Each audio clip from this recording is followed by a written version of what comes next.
বুজিবা মনুষ্য সহস্ৰ পুণ্য আছে যত সেয়েহে বুজিবা যত্ন কৰিবা সাক্ষাৎ যত্ন কৰান্তৰ যে সহস্ৰ মধ্য একে অপূৰ্বৰ কৰ্মৰ কৰাবই দেহাত্মাৰ বিবেক দেহাত্মা বিবেক যে সহস্ৰ মধ্য লেখে তাৰ এক সবাত ঈশ্বৰ বুদ্ধি দেখে সকলো জীৱত মই আছোঁ সকলো জীৱৰে জ্ঞান আছে সকলো জীৱৰে কোনোবাই বেছি পায় কোনোবাই কম পায় কিন্তু মই কমকৈ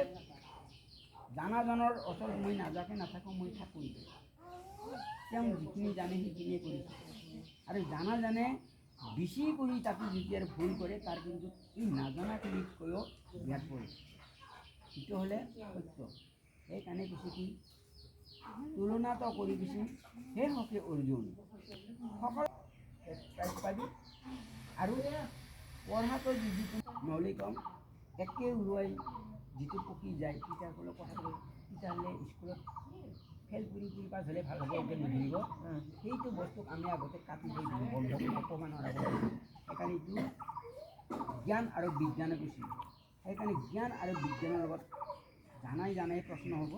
নজনাবিলাকত নহয় এইটো এতিয়া শাস্ত্ৰ অধ্যয়নৰ লগত হ'ব জ্ঞান আৰু বিজ্ঞান কোনো দিন তাৰমানে বিজ্ঞানৰ আগে জন্ম হয় জ্ঞানৰ আগে জন্ম হয় জ্ঞানৰ জন্ম হওক বোলে এই ভেড়াখন যদি নিদিওঁ ভেড়াখন নিদিলে গৰু আহিব তেতিয়া আমাৰ